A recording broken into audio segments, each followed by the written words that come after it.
What domination. What domination.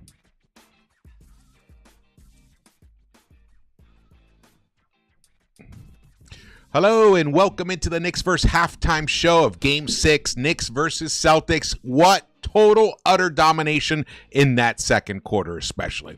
The New York Knicks, I have not seen them play with this level of energy on both ends of the court, I think in the entire playoffs, honestly, except for during those miracle runs that they did when they came back against when they pulled out that 21-0 run against the Pistons, the two 20 point comebacks against the Celtics, the 15-point outstanding.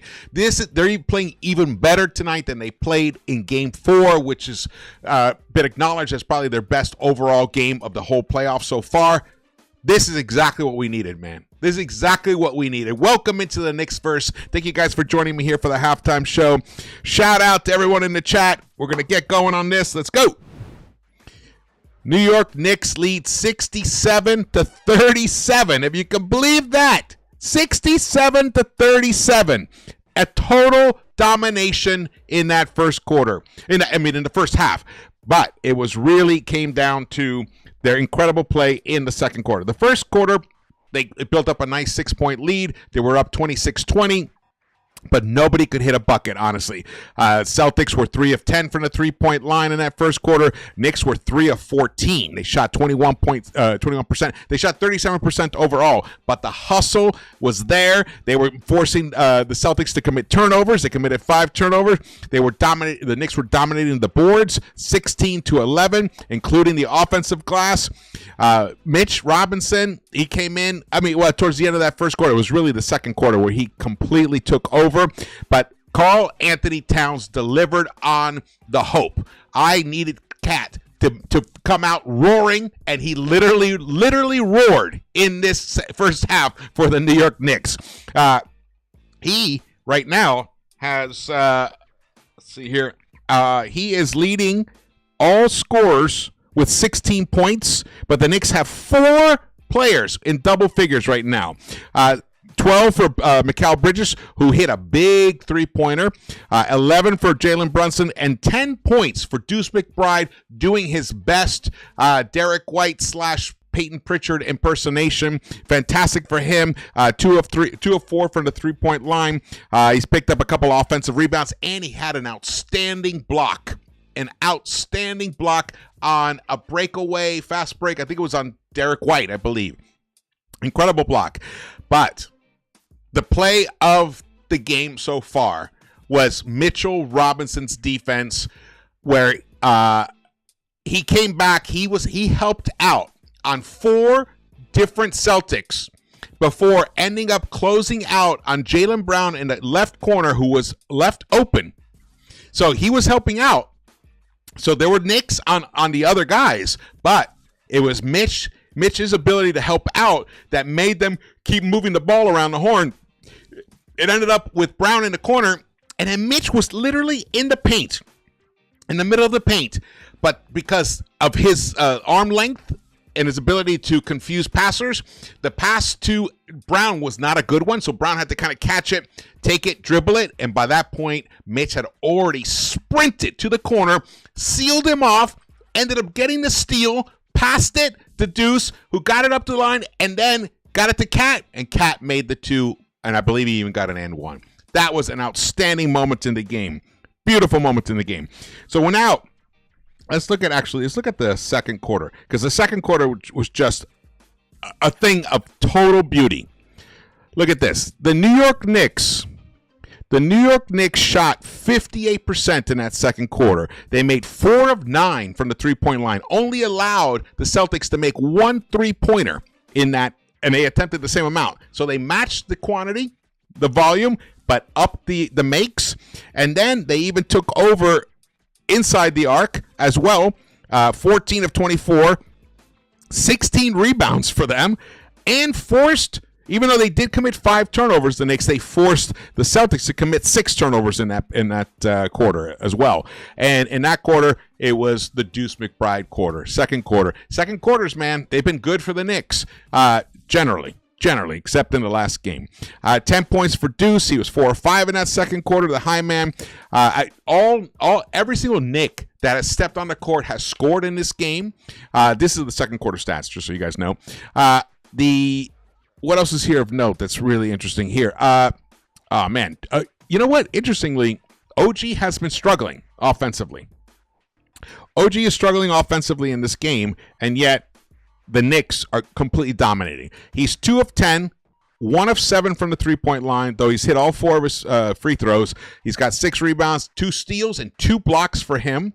And he's got 9 points, but he is a plus 20, even though he's only shooting 2 of 10. That just shows the level of defense that he's playing with tonight. The whole entire team. And Cat stepping up to the level out on the three-point line to completely smother the three-point shooters. Beautiful. Everything that they did wrong in Game 5, the Knicks are doing right in Game 6, and that's why they have built up a 27-point lead at the half. Fantastic. Let's go, Knicks. Let's go. Now, the question becomes, how will the Celtics respond in the third quarter? We know the Knicks had trouble in the third quarter before, especially in the most recent game.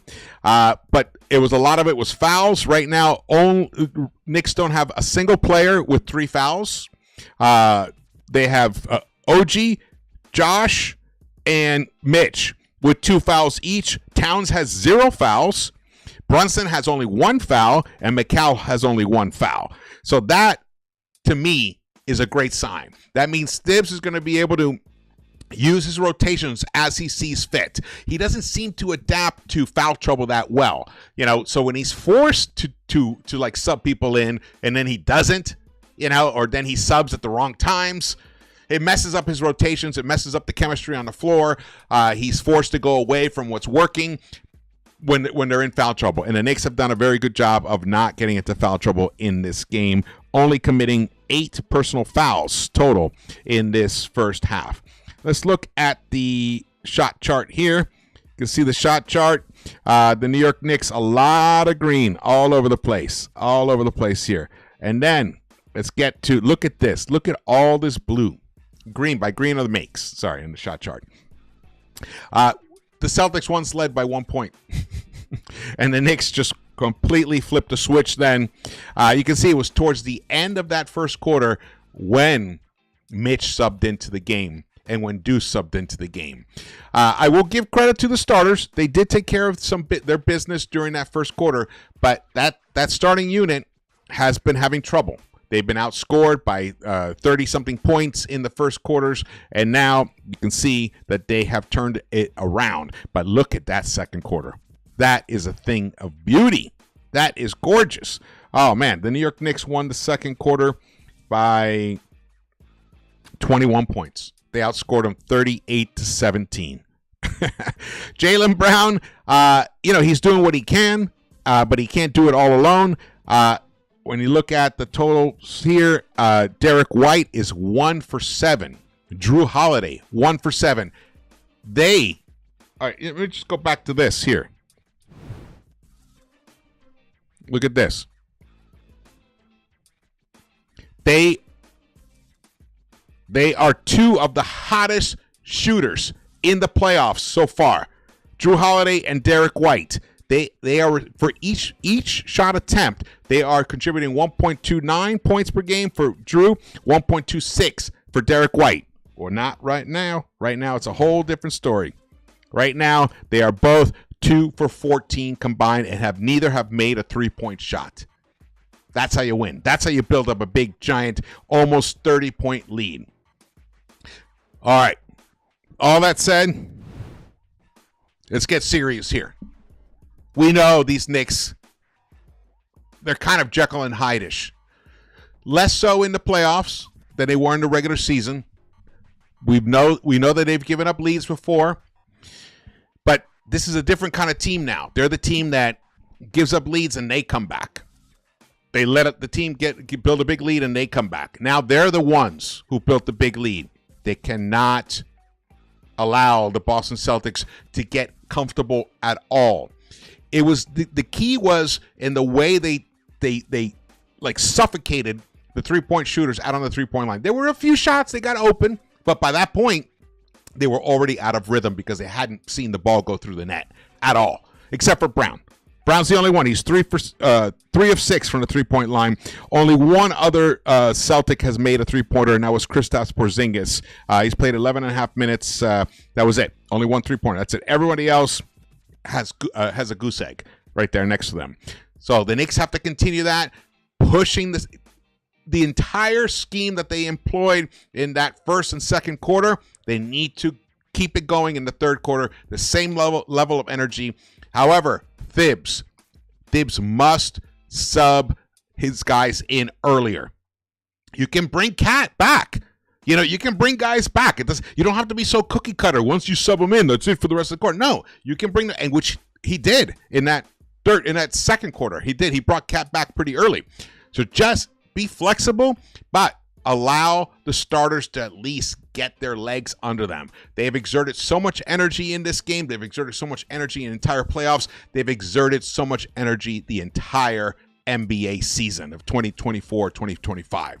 You've got to give them a break earlier, especially in this third quarter, so you can have them fresh-ish for the fourth quarter to close it out, and hopefully midway through that fourth quarter, the Knicks will have built up a 25 to 30-point lead, and then empty the bench. All right. Thank you guys for tuning in. The second half is about to start. I will see you guys if things continue like this. I will definitely be doing a live post game, and I hope all of you guys join me. Let's go, New York Knicks, Eastern Conference Finals. Let's go. Woo! All right, I will see you around the Knicks-Verse. Let's go.